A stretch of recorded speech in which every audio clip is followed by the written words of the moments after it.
Good morning students. કેમ છો બધા? મજામાં? ગુજરાત કેરિયર એકેડેમી જુનાગઢના પ્લેટફોર્મ પરથી હું ડૉક્ટર અતુલ સર હંમેશની માફક આપ સર્વેનું હાર્દિક અભિવાદન કરું છું, સ્વાગત કરું છું. મિત્રો, તમે જાણો છો તે પ્રમાણે આજનો આપણો વિષય GS1 છે, જેનો સબ્જેક્ટ કોડ STM3.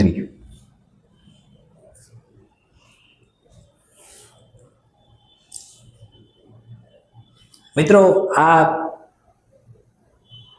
કન્ટેન્ટની આપણે વિસ્તૃત ચર્ચા કરી ચૂક્યા છીએ, એટલે એમાં સમય નહીં આપણો બગાડીએ. પણ જે અલગ અલગ વિભાગો બનાવ્યા છે, જેમ કે ભારતનો ઇતિહાસ, સાંસ્કૃતિક વારસો, ભૂગોળ, સાયન્સ અને ટેકનોલોજી, તેમ ક્રમશઃ આપણે દરેક પોઈન્ટને ન્યાય આપશું. તમને કેટલાક અગત્યના ક્વેશ્ચન્સ હું આપતો રહીશ, સમજાવતો રહીશ. સામાન્ય અભ્યાસ 1નું જે પેપર છે મિત્રો, તમને પણ ખબર છે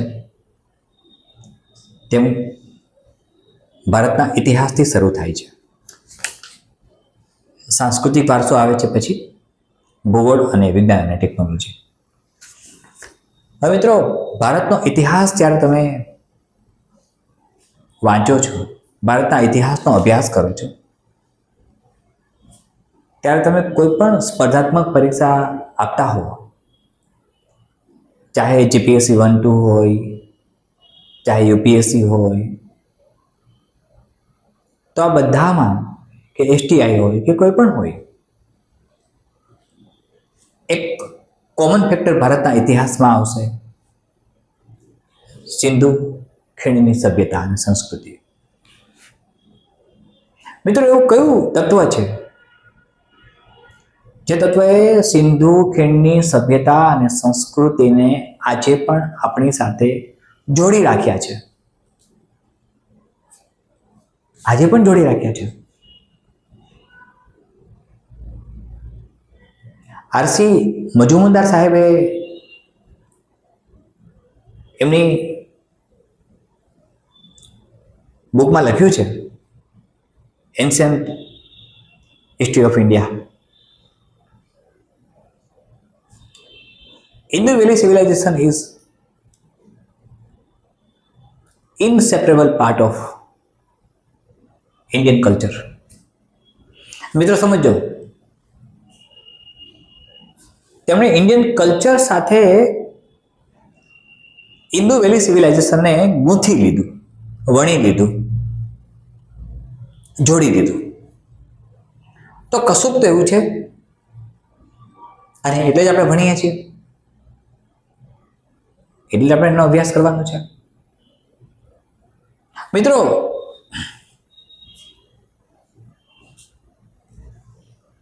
વિશ્વની કોઈ પણ સંસ્કૃતિ નદી કિનારે આકાર ધારણ કરે છે. ઇતિહાસ તપાસીએ આપણે તો વિશ્વની કોઈ પણ સંસ્કૃતિ તેનો આકાર નદી કિનારે પ્રસ્થાપિત કર્યો હશે. ફોર એક્ઝામ્પલ, ઇજિપ્તની સંસ્કૃતિ,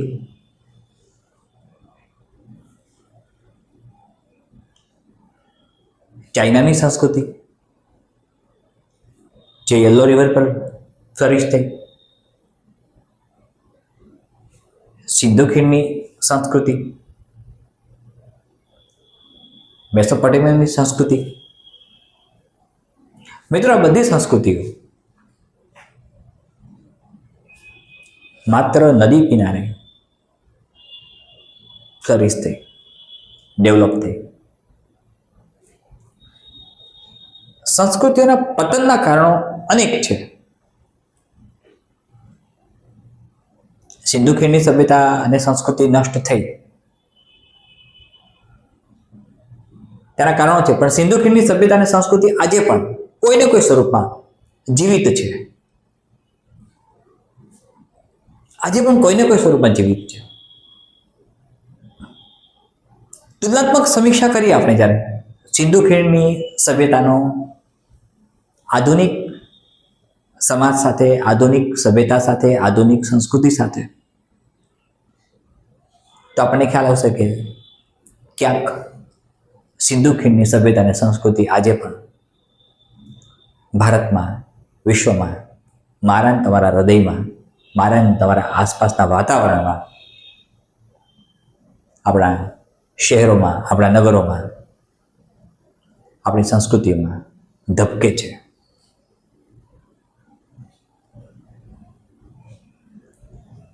હાર્ટ થ્રોબિંગ છે.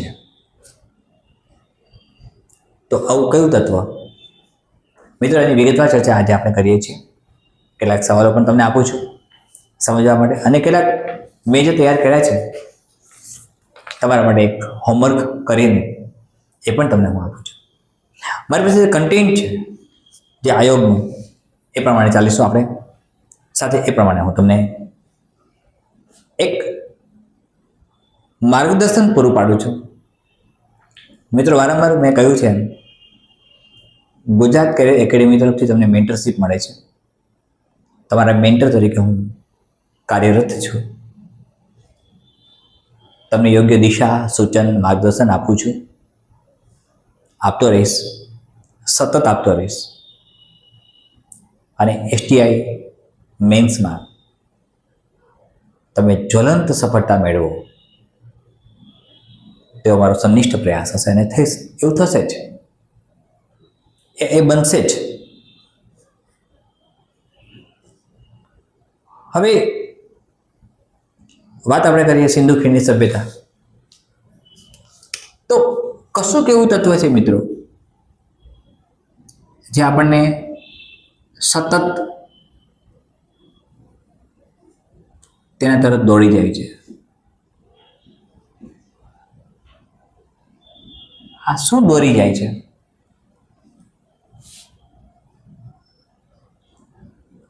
મિત્રો, સંસ્કૃતિ, સભ્યતા, આ શબ્દોની ચર્ચા આપણે કરી ચૂક્યા છીએ.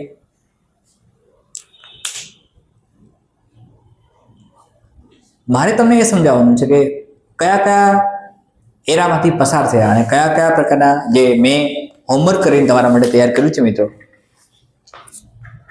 જે હોમવર્ક કરીને તૈયાર કર્યું છે એ પ્રમાણે જોઈએ આપણે. કારણ કે જ્યારે ઇન્ડિયન હિસ્ટ્રી મેં વાંચી હશે, જ્યારે આજથી તમે સમજી શકો છો 30 વર્ષ પહેલાની આ બધી ઘટનાઓ મારા જીવનની હતી. બિફોર 30 years મેં ઇન્ડિયન હિસ્ટ્રીનો અભ્યાસ કર્યો. ફરીથી તમારા માટે થાય છે. સતત હોમવર્ક કરીને તમને તૈયાર કરાવવા તમારી સમક્ષ સતત આવતો રહ્યો છું, આવતો રહીશ. હવે મિત્રો, કોઈ પણ વિષય ભણીએ ત્યારે એ વિષયના નિષ્ણાતો અને તજજ્ઞો કોણ કોણ હતા તેની યાદી આપણી પાસે હોવી જોઈએ. પહેલી વાત તો એ છે, જેમ કે the father of biology Aristotle છે. તો ઇતિહાસના પિતા કોણ? તો ઇતિહાસના પિતા છે હેરોડોટ્સ.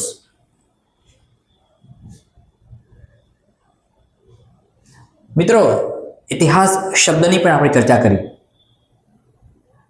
હેરોડોટ્સ ઇતિહાસના પિતા ગણાય છે.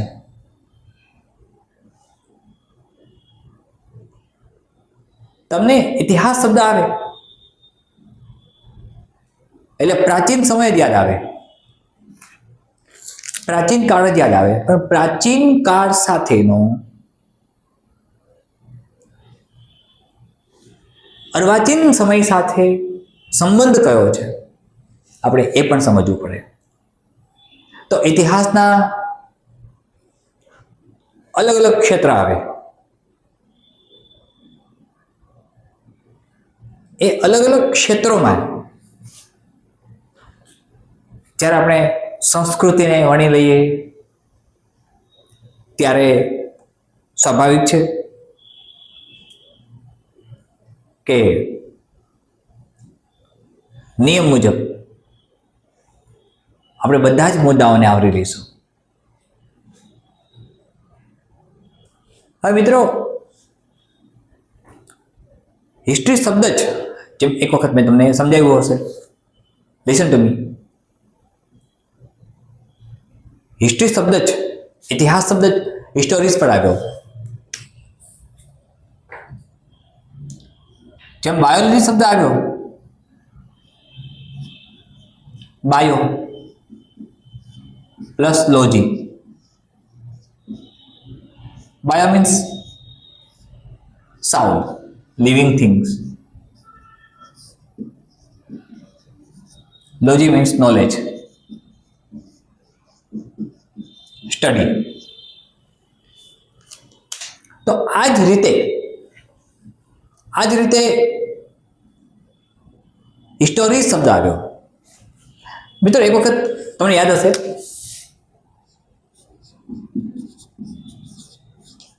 મેં તમને કદાચ કહ્યું હશે કે આ બધા શબ્દો લેટિન અને ગ્રીક શબ્દોનું સંસ્કરણ છે. અને લેટિન ડેડ લેંગ્વેજ છે.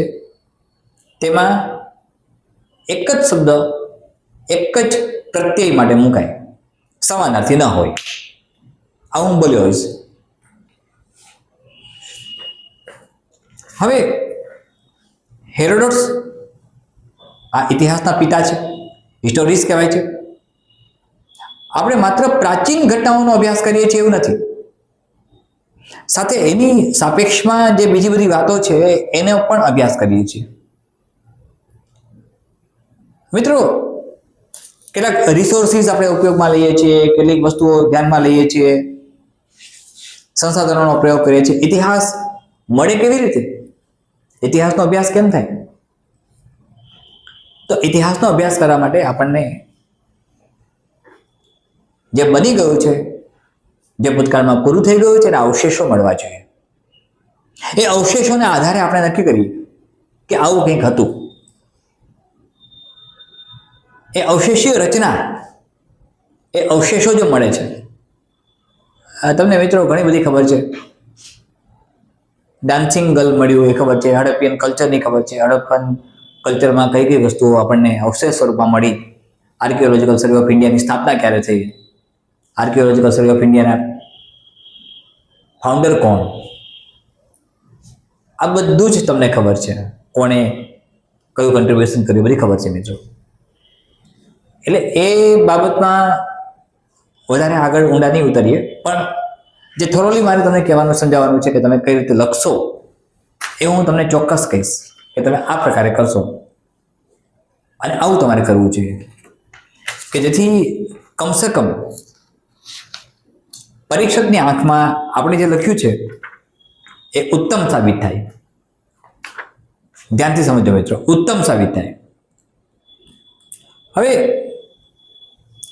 સિંધુ ખીણ લગભગ ભારતની સૌથી પહેલી અર્બન સિવિલાઇઝેશન છે.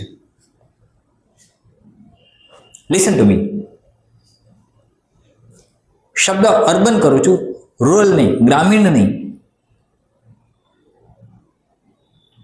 અર્બન શબ્દ આવ્યો ત્યારે શહેરીકરણ શબ્દ આવે એ તમારા મનમાં એક ચોક્કસ વિચાર આવે, ડેવલપ્ડ, વિકસિત. હવે 1856ની આસપાસ કનિંઘહામ નામના અંગ્રેજ લિટરેટ પર્સન જે ભારતમાં આવ્યા, એમણે કશું એવું ધ્યાન દોર્યું જેમાંથી આપણને હિપ ઓફ ડેટ્સ મળે છે. આઈ રિપીટ, એમાંથી આપણને હિપ ઓફ ડેટ્સ મળે છે. મોહેંજો-દડો દટાયેલું અવશેષોના સ્વરૂપમાં. મિત્રો, હડપ્પાની જ્યારે વાત કરીએ તો હડપ્પા શબ્દ વાસ્તવમાં તો જ્યાં સુધી હું ભણ્યો છું અને જ્યાં સુધી મારી સમજ કામ કરે છે ત્યાં સુધી હરિઅપ્પા નામના શબ્દ પરથી આવ્યો. એના પછી હડપ્પા શબ્દ પછી બન્યો અને લગભગ 1921માં રાયબહાદુર દયારામ સાહનીએ ખૂબ જ એના પર રિસર્ચ કર્યું, ખોદકામ થયું. મિત્રો, પુરાતત્વ ખાતાની અદ્ભુત શૈલી છે કામ કરવાની, એક મેથડ છે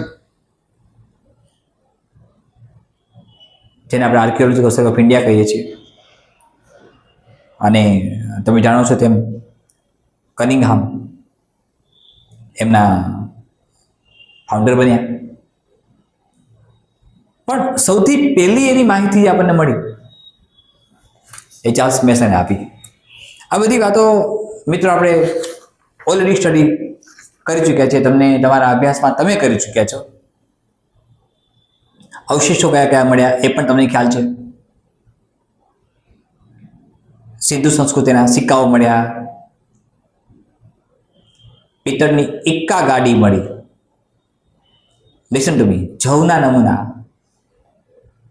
જે આપણે એગ્રીયન પોઈન્ટ ઓફ વ્યૂ કહી શકો.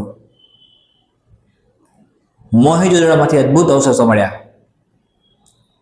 સાથે ધોલાવીરામાંથી તો ગજબનું મળે છે. ધોલાવીરા ભચાઉમાં છે મિત્રો, તમને એવી ખબર છે.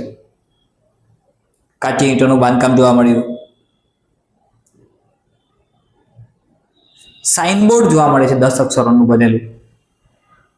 મિત્રો, લિપિ જ્ઞાન ચિત્રલિપિમાં આજ સુધી ઉકેલી શકાય એવું નથી, એ પણ તમને ખબર છે. સાથે મોહેંજો-દડોની વાત આપણે કરીએ તો એમાં તો ઘણું બધું તમે જાણો છો, સમજો છો. એ પ્રમાણે એમાંથી ઘણા બધા અવશેષો મળ્યા. બૌદ્ધ સ્તૂપ મળ્યું, એક પ્રાઇસ્ટ એટલે હોલી મેન, પવિત્ર પુરુષ, એનું એક હાફ બોડી મળે છે. એક ડાન્સર સ્ટેચ્યુ એનું મળે છે.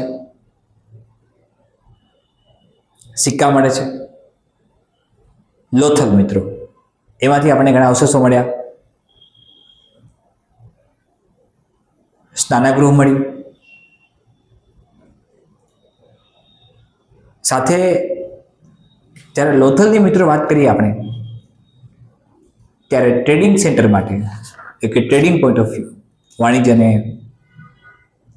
અર્થવ્યવસ્થા સાથે વ્યાપારનું મુખ્ય કેન્દ્ર બન્યું. મિત્રો, કૃષિ, પશુપાલન આ બધા જ ક્ષેત્રમાં અલગ અલગ કન્ટ્રીબ્યુશન અલગ અલગ રીતે રહ્યું. હવે આ તો બધી વાતો મેં તમને જે કરી એક કોમન આસ્પેક્ટ પર કરી છે કે આ આવું બન્યું. આ તમે તમારી પાસે રેફરન્સ બુક્સ છે મને ખબર છે, અને તમે રેફરન્સ બુક્સમાંથી જ વાંચવાના છો એ પણ મને ખબર છે. કદાચ તમને બધા જ નામ આપી દઉં, બધી સાલ આપી દઉં, બધી તારીખો આપી દઉં, બધા સ્થળો વિશે કહી દઉં, એનું most northern, most western, most eastern, most southern part કહી દઉં, આ બધું કેટલા કિલોમીટર સુધી ફેલાયેલું હતું, આ બધું જ તમારા મગજમાં રટાયેલું છે. એટલે એ તમને ખબર છે, એની મને ખબર હોવાથી આપણે એની ખબર લેતા નથી. વેલ મિત્રો, હવે જે ક્વેશ્ચન્સ મેં તૈયાર કર્યા છે મારા શબ્દોને ધ્યાનથી સમજવાનો પ્રયત્ન કરજો મિત્રો. જે ક્વેશ્ચન્સ મેં તૈયાર કર્યા છે એ મેં 10 ક્વેશ્ચન્સ તમારા માટે તૈયાર કર્યા છે. 10 ક્વેશ્ચન્સ મિત્રો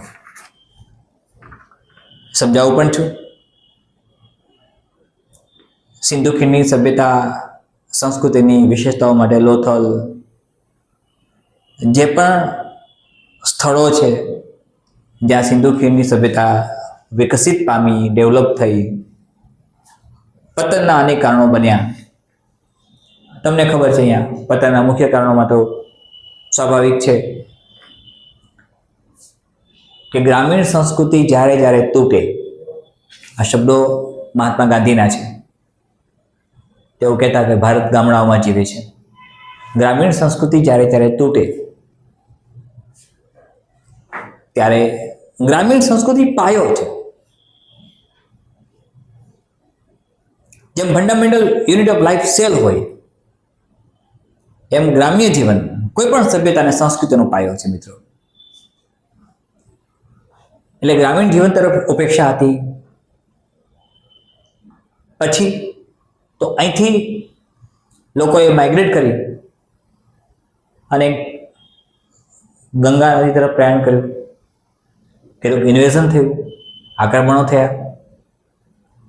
અહીંયા એક અલગ સભ્યતા અને સંસ્કૃતિનો વિકાસ થયો. તમે જાણો તો મગધ સંસ્કૃતિ, મહાજનપદ આવ્યું. આ બધી વસ્તુઓની તમને ખબર છે. સાથે નેચરલ કેલેમિટી આ પણ ખબર છે, પ્રાકૃતિક દુર્ઘટના. આ બધાના પતનના કારણો છે. પણ મેં જે 10 સવાલો તમારા માટે તૈયાર કર્યા છે એ 10 સવાલો સમજૂતી સાથે હું તમને આપું છું. તમારી પાસે એક નોટ પેન હોવી જોઈએ મિત્રો. મેં કદાચ એક વાત વારંવાર કરી હશે. તમને PDF સ્લાઇડ્સ બધું મળતું રહેશે, ચોક્કસ મળશે, પણ તમારી પાસે એક નોટ અને પેન હોવી જોઈએ જેમાં તમે નોંધતા જાઓ. એક નોંધવાની આદત રાખો મિત્રો. જે તમે સાંભળો છો, જે તમે જુઓ છો, જે તમે અભ્યાસ કરો છો તેને નોંધી લો. સૌથી મહત્વના સવાલો જે કહી શકાય એમાંનો એક સવાલ શક્ય હોય તો લખી લેજો. વાણિજ્ય અને વ્યાપાર લોથલ સભ્યતાના કેન્દ્ર બિંદુમાં હતા. વિધાન સમજાવો મિત્રો. વાણિજ્ય અને વ્યાપાર લોથલ સભ્યતાના કેન્દ્ર બિંદુમાં હતા. વિધાન સમજાવો. તમને ખબર છે કે પોર્ટ તરીકે લોથલ કેટલું વિકસિત હતું. કયા કયા પ્રકારની વ્યવસ્થાઓ એક પોર્ટમાં હોય એવી ત્યાં હતી જે તે સમયે. કયા કયા ક્ષેત્રોમાં વ્યાપાર અને વાણિજ્ય થતું હતું. હવે આ સવાલને સમજાવવાનો આવે તમારે 200 વર્ડ્સમાં લખવાનું છે મિત્રો. તમે મને પૂછો કે સર અમે પોઈન્ટ વાઇઝ લખીએ, ડિસ્ક્રિપ્શન લખીએ. નાઉ લિસન ટુ મી. એ તમારા ઉપર ડિપેન્ડ કરે છે કે તમે સમજૂતી કયા પ્રકારે આપો છો. તમારી સમજૂતી એવી હોવી જોઈએ કે જે પરીક્ષકને જે મુદ્દાઓ માંગ્યા છે એ મુદ્દાઓમાં તમે લખેલો આન્સર એ મુદ્દાઓમાં સમાવેશ થઈ જાય. તો વ્યાપાર અને વાણિજ્ય એ લોથલ સભ્યતાના કેન્દ્ર બિંદુમાં જોવા મળ્યું. આ વિધાનની આપણે ચર્ચા કરવાની છે. પછી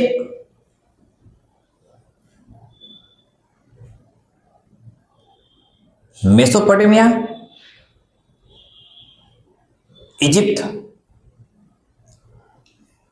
ની સભ્યતા સાથે હડપ્પા સભ્યતાનો સાંસ્કૃતિક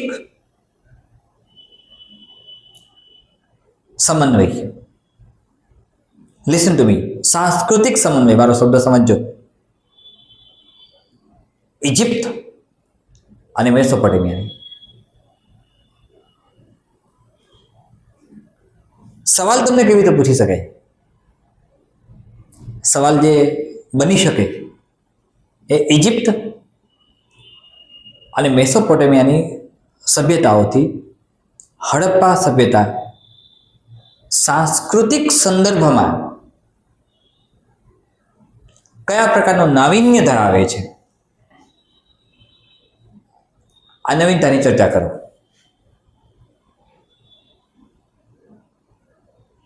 એક આવો સવાલ પૂછાય છે અને પૂછાશે. સાથે મિત્રો, એક સવાલ એવો પણ છે, ગ્રામ્ય સંસ્કૃતિથી નગર સંસ્કૃતિની સભ્યતાને હડપ્પા સભ્યતાના સંદર્ભમાં ચર્ચો. મિત્રો, ઇવોલ્યુશન ગ્રામ્ય સંસ્કૃતિથી નગર સંસ્કૃતિ. મિત્રો, ઇન્ડસ્ટ્રીયલાઇઝેશન તમે ભણી ગયા હશો. જ્યારે ભારતમાં બ્રિટિશ એમ્પાયર આવ્યું અને ઇન્ડસ્ટ્રીયલાઇઝેશન શરૂ થયું ત્યારે ગામડાઓ તૂટતા ગયા. તમે એક વારંવાર શબ્દ ભણ્યા છો, કૃષિ પ્રધાન. એક સેન્ટેન્સ વારંવાર ભણો છો, ઇન્ડિયા ઇઝ એન એગ્રીયન કન્ટ્રી. તો અહીંયા એ પણ ચર્ચા કેમ કરી શકાય? એક ક્વેશ્ચન એવો પણ બને છે, હડપ્પા સભ્યતાના પતન માટે એકાધિક જવાબદાર કારણોની ચર્ચા કરો. એકાધિક, એકથી વધારે, કોઈ એક નહીં. કોઝ ઓફ ડાઉનફોલ, અથવા causes of downfall, not cause but causes. Causes of downfall એ સંસ્કૃતિ, મિત્રો, બ્રોડ આસ્પેક્ટમાં કહે તો બ્રેક નથી થઈ. હમણાં જ હું બોલ્યો, આજે પણ ધબકે છે મારા તમારા હૃદયમાં. આજે પણ સરાઉન્ડિંગ્સમાં ચારે બાજુ જોવા મળે છે. આજે પણ એ જ ગટર યોજના, આજે એ જ સંસ્કૃતિ કોઈને કોઈ સ્વરૂપે જીવિત છે, કોઈને કોઈ સ્વરૂપે.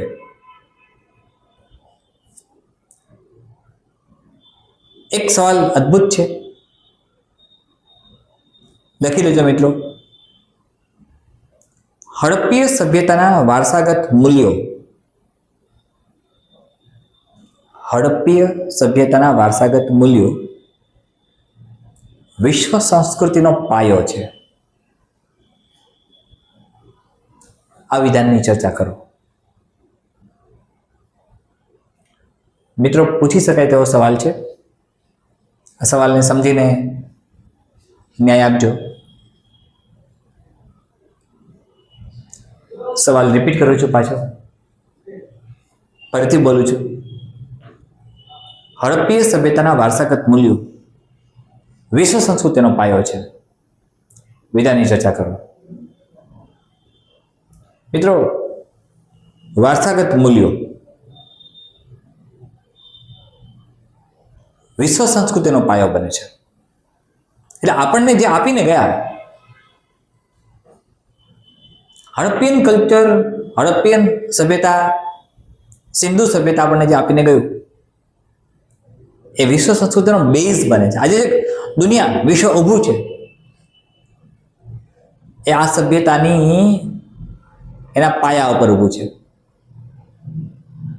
વેલ, એક સવાલ મિત્રો એવો પણ તૈયાર કર્યો છે, શિલ્પકળા પ્રાચીન સભ્યતાનું અંગ હતી. આ વિધાનને સિંધુ સભ્યતાના સંદર્ભમાં ચર્ચા કરો. મિત્રો, શિલ્પકલા, લિસન ટુ મી, આપણને કેટલાક અવશેષો ત્યાંથી મળે છે. આપણે અવશેષોના આધારે કહી શકીએ છીએ ત્યાં અદ્ભુત શિલ્પો બનતા હતા. સિંધુ સભ્યતાના લોકો પ્રકૃતિ પ્રેમી હતા, પ્રેમાળ હતા. તેમને રમકડાઓ ગમતા, સ્વાભાવિક છે કે શાંતિ પ્રિય પ્રજા હતી. મિત્રો, તમે નોંધ્યું હશે, તમને કદાચ કોઈ કહ્યું પણ હશે, વાંચ્યું પણ હશે કે સિંધુ સભ્યતામાં આજ સુધી રણભૂમિમાં ઉપયોગમાં લેવાતા ઓજારો મળ્યા નથી.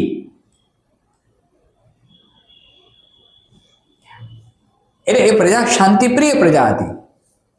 સાથે તમને એ પણ ખબર છે મિત્રો, ત્યાં દફન વિધિ થતી હતી. તો ફાઇનલ રિચ્યુઅલ્સ દફન વિધિના સ્વરૂપમાં, અને દફન વિધિ હતી એટલે આપણને અવશેષો મળ્યા. મિત્રો, એક નાના બાળકનું જ્યારે સ્કેલેટન મળે છે, જેના બ્રેઇનની અંદર, ખોપરીની અંદર એક હોલ છે, એમ બતાવે છે કે કદાચ સિંધુ સભ્યતામાં સૌથી પહેલા બ્રેઇન સર્જરી થઈ હશે. Listen to me carefully. સૌથી પહેલા બ્રેઇન સર્જરી થઈ હશે. એ અવશેષ એવું બતાવે છે, એવું કંઈક આપણને સૂચવે છે. જો એવું હોય તો એક સ્ટેપ કેટલા આગળ હશે, જેમાં ચરક સંહિતામાં ચરકે ઘણું બધું કીધું, સુશ્રુત સંહિતામાં ઘણું બધું લખાયેલું છે. તમે ભણી ગયા છો કે પ્રાચીન ઇતિહાસમાં ચરક અને સુશ્રુતનું યોગદાન, સર્જરીનું યોગદાન, એ વખતે થતી સર્જરી પ્રાચીન સમયમાં, એ પણ તમે અભ્યાસ કરી ચૂક્યા છો. તો મિત્રો એક બ્રોડ આસ્પેક્ટમાં જ્યારે સ્ટડી આપણે કરીએ છીએ ત્યારે આ બધા જ કન્સેપ્ટ તમને ક્લિયર થવા જોઈએ.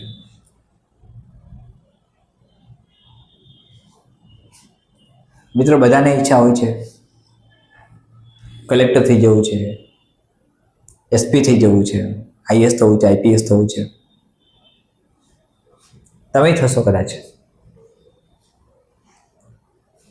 તમે થશો એવો હું પણ ઝંખું છું. પણ મિત્રો, ત્યાં સુધી પહોંચવા માટે એક ગોલ સેટ કરવો પડશે. સમય માગી લેશે. તે 3 શબ્દોનો હું વારંવાર પ્રયોગ કરું છું: માનવ શ્રમ, માનવ શક્તિ અને માનવ બુદ્ધિ. કદાચ આ ત્રણેય વસ્તુ સિંધુ સભ્યતામાં હતી. માનવ શ્રમ પણ હતો, માનવ શક્તિ પણ હતી અને માનવ બુદ્ધિ પણ હતી. આ બધાનો સમન્વય થાય મિત્રો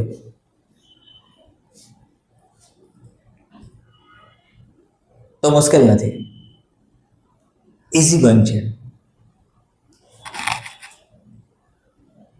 એક આર્કિયોલોજીકલ સર્વેસ જે પણ થયા છે અત્યાર સુધીના, બધા જ અપ ટુ લેટેસ્ટ 2014 સુધી, છેલ્લે 2014માં થયું અને એ પછી પણ ચાલતા રહેલા છે, હમણાં પણ થયા છે. તો આપણે એ પણ તારીખ જોઈ લઈશું એક વખત. તો એક એવો સવાલ પણ પૂછી શકાય એમ છે, પુરાતત્વીય અવશેષો દ્વારા સાબિત થાય છે કે હડપ્પા સભ્યતાની ઉત્ક્રાંતિ થતી રહી છે.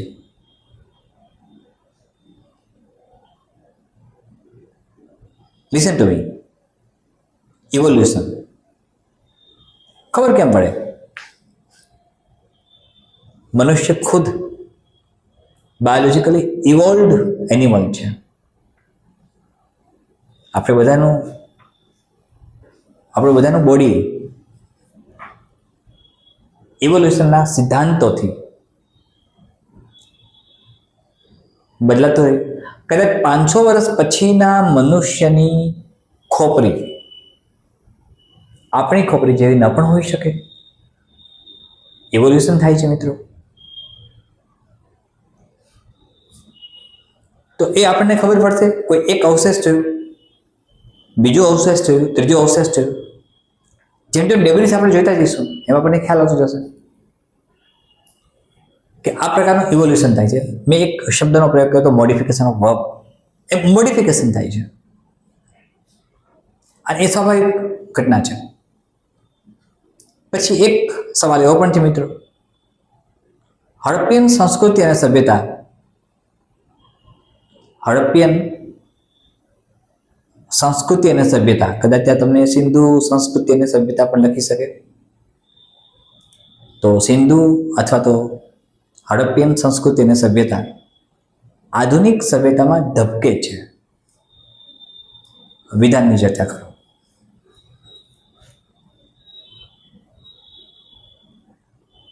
આ પ્રકારના સવાલો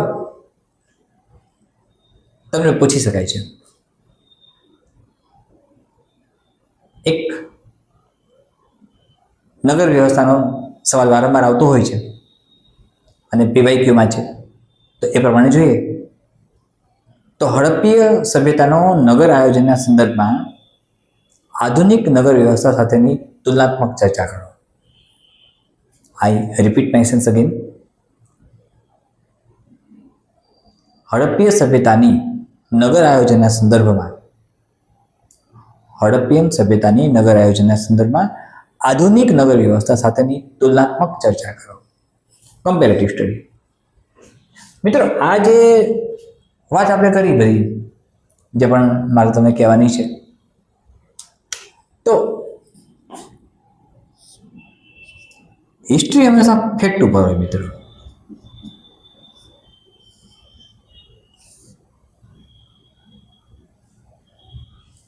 એ હંમેશા લોકેશન ઉપર હોય.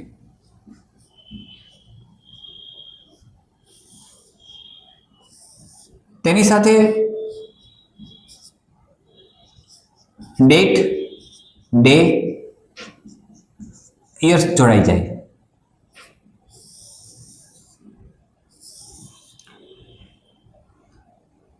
તેની સાથે પર્સન્સ, પીપલ જોડાઈ જાય છે.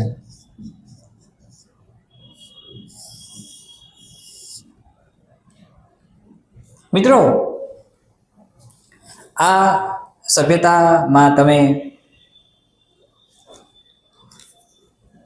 બે શબ્દોનો પ્રયોગ ભણી ગયા છો, ત્રિસ્તરીય અને દ્વિસ્તરીય. તમે સિટાડેલ ભણી ગયા છો, સૌથી ઉપરની જગ્યા, નીચેનો પ્લેસ. મિત્રો, આ બધું ભણ્યા છો તમે. તો રૂલિંગ શેપ છે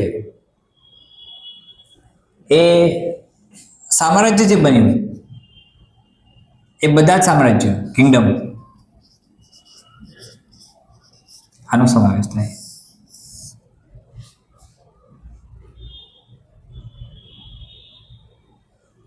મિત્રો, આ વાત ક્યારેય ભૂલતા નહીં, ફેક્ટ પર આધારિત છે. આ ફેક્ટ પર આધારિત હોય તો વર્ણનાત્મકમાં તમારે મુદ્દો બનાવવો પડે. માનો કે સભ્યતા, સિંધુ સભ્યતા વિશે કોઈ સવાલ એવો પૂછ્યો છે કે જે એના સ્થાપત્ય સાથે કે શિલ્પકલા સાથે કનેક્ટેડ છે, તો આર્કિયોલોજીકલ સર્વે ઓફ ઇન્ડિયાએ જ્યારે ખનન કર્યું હશે એનું, અને જ્યારે એમાંથી કશું મળ્યું એવું, તો એ કોણે શોધ્યું, એ કે ક્યારે, કઈ સાલમાં, આ બધું fact, location, date, day, years, person, people અને કિંગડમ.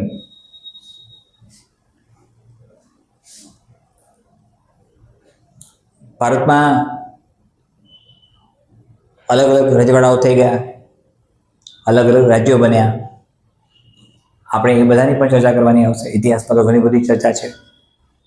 એટલે મિત્રો, તમારા માટે મેક્સિમમ હોમવર્ક કરીને, મેક્સિમમ તૈયારી કરીને, કારણ કે જે સમયે મેં યુપીએસસી આપેલી એ સમય પસાર થઈ ગયો, એને 30 વર્ષ થઈ ગયા. Not 35 but 30 years. અને હવે આખું બધું બદલાય છે મિત્રો. તમારી પાસે મોડર્ન ટેકનોલોજી છે, તમારી પાસે મોડર્ન રિસોર્સિસ છે, બધું જ છે. એટલે આજે સવાલો તમને હું કહું છું, હવે તમને મારે આમાં એક્સપર્ટ કરવા છે કૌશલ્ય પોઈન્ટ ઓફ વ્યૂ, લેખન કૌશલ્ય પોઈન્ટ ઓફ વ્યૂ. કૌશલ્ય મીન્સ લેખન કૌશલ્ય પોઈન્ટ ઓફ વ્યૂ, કે તમે મહત્તમ માર્ક્સ કેવી રીતે મેળવી શકો છો, એવી એવા કયા પોઈન્ટ લખશો, એવી કઈ રીતે તમે લખશો કે તમારું પ્રેઝન્ટેશન પરફેક્ટ જાય છે. એટલે મિત્રો એની પણ ચર્ચા આપણે કરીએ છીએ અને એના માટે ફરીથી મળીએ છીએ આપણે. આજના સેશનમાં મેં સિંધુ સભ્યતા સંસ્કૃતિ વિશે થોડું ઘણું કીધું છે. એ વારંવાર કહું છું, ફરીથી કહું છું, ધ્યાનથી સમજજો. તાળીઓના ગડગડાટ માટે આ ગુજરાત કેરિયર એકેડેમી નથી. કોમેન્ટ્સ બોક્સમાં વાહ વાહ સાંભળવા હું ટેવાયેલો નથી. જે ફેક્ટ છે એ તમને ખબર છે. મિત્રો, આજથી 30 years પહેલાં જ્યારે મેં સ્ટડી કર્યો હોય ત્યારે સ્વાભાવિક છે કે મારે એનું મનન મંથન ચિંતન કરવું પડે, જોવું પડે, રિફર કરવું પડે, કોઈને પણ કરવું પડે. એટલે એ તૈયાર કરીને આપણે અભ્યાસ કરીએ છીએ. પણ એટલું ચોક્કસ કે જે ક્વેશ્ચન્સ ડ્રાફ્ટ મારા તરફથી થશે, લગભગ આ જ સવાલો હું એકવાર રિપીટ કરું છું, તમને પૂછાવાના છે. તમારી મહેનતને કામયાબ બનાવો, સતત મંથન વાંચન આ પ્રક્રિયાને જોરદાર બનાવો. હંમેશા મિત્રો સારું વિચારો, બીજાનું ભલું વિચારો, તમારું પણ સારું વિચારો. સતત વાંચનથી શરીર થાકતું નથી.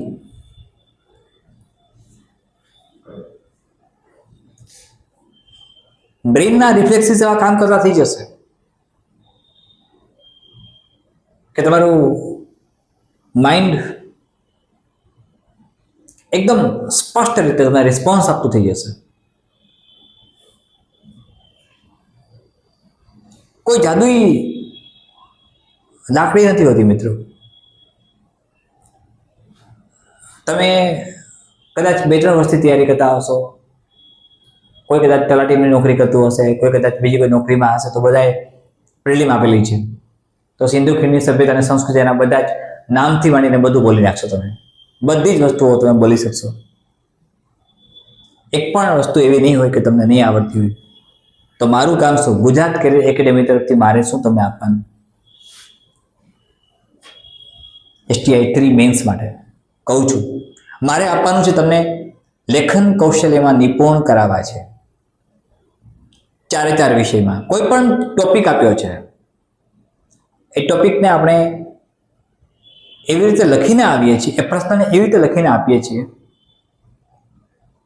એ પ્રશ્નને એવી રીતે લખીને આવીએ પણ છીએ જેથી પરીક્ષક આપણને ધાર્યા પ્રમાણે માર્ક્સ આપે. મિત્રો, એ માટે તમારે સતત રચનાત્મક અને હકારાત્મક બનવું પડે. મારો પ્રયત્ન હંમેશા એવો રહેશે કે આપણે સકારાત્મક અને હકારાત્મક ભૂમિકામાં આવીને સતત કામ કરતા રહીએ. મેં વારંવાર કહ્યું છે, બધી જ ચેનલને સબસ્ક્રાઈબ કરી નાખો. તમારા સુધી હું પહોંચતો રહું. સેશન જ્યારે સ્ટાર્ટ થાય એ પહેલાં પણ હું ટેલિગ્રામ પર વિઝ્યુઅલ નોટિફિકેશન આપી દઉં છું. મિત્રો, મહેનત કરો અને રંગ લાવો. જે જ્ઞાન તમારી પાસે છે, એ જ્ઞાનનું એક્ઝિક્યુશન કેમ કરવાનું છે, એનું પ્રેઝન્ટેશન કેમ કરવાનું છે, એ કામ એક મેન્ટર તરીકે મારું છે અને એ કામ હું કરીશ. આવતીકાલે ફરીથી મળીએ છીએ નવા સેશન સાથે. સતત વાંચતા રહો અને મહેનત કરજો. ધન્યવાદ.